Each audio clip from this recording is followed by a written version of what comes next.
Okay. So today was an okay day, I guess.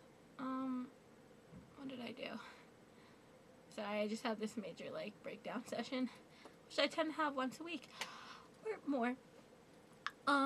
Let's see. I went to Suffield with our JV squash team, which was pretty cool.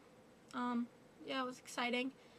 I got to see my friend from summer who I haven't seen in 6 months, so it was exciting. And I got to watch some squash, so, I was up for that and stuff. It was pretty good. That was probably the highlight of my day. I was looking forward to it. I even ditched my Kaplan just to go, so I feel kind of cool. But, so then I worked on my lab report for maybe 45 minutes after we got back. And then I went out to dinner with my mom, which, was fine up until, of course, the whole, colleges, when are you going to meet with your college counselor sort of thing. And I guess that was really kind of bad. And I don't know. Being a junior and all, it's kind of hard. It's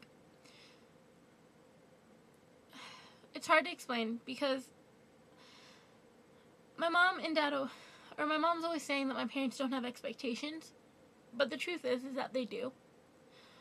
Except they've always had expectations, coming here to this prep school for colleges, for things like that.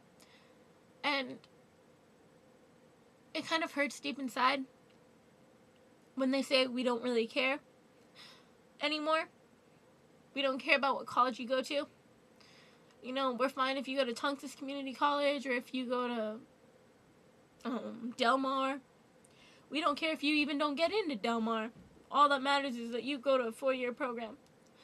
Or that you can't go out of state because in case anything happens to you in California or wherever you want to go, because I'll have 4 children then.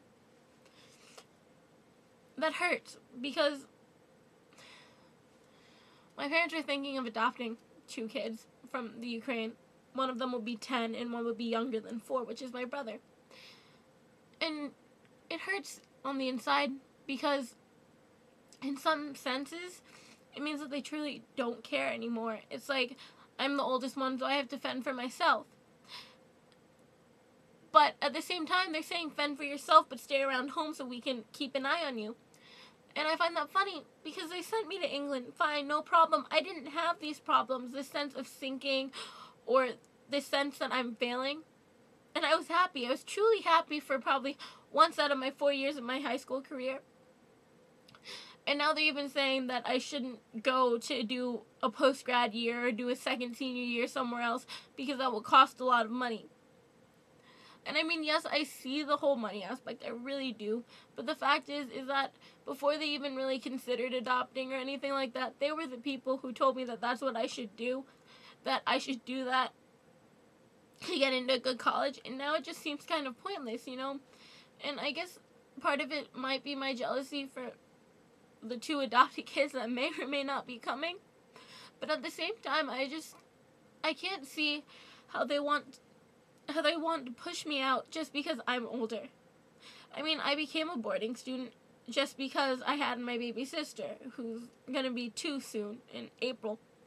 And they basically told me, well, we're not going to be able to get you in school on time, so unless you want a lot of tardies, you better become a boarder.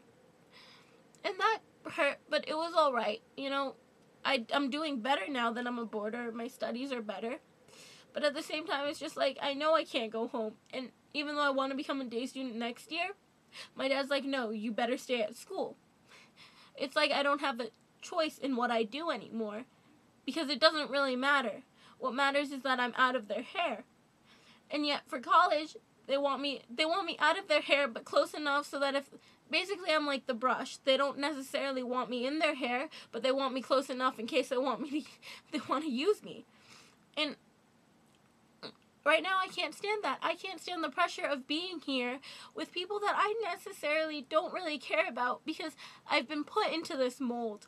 And this mold isn't something I can break out of. I came here as a 12-year-old freshman. I was quiet. I was scared of these girls. They intimidated me. Some of them still do. And the fact of the matter is I haven't been able to break out of this mold. And what's worse about it is that in England, I truly gotta be who I am as a person. There was nothing holding me back. I used my confidence that I was supposed to have gained here, and I used it there. I made friends. I met people who I love to bits because they're just so genuinely nice. And nothing like the people back here. Nothing like the people back here at all.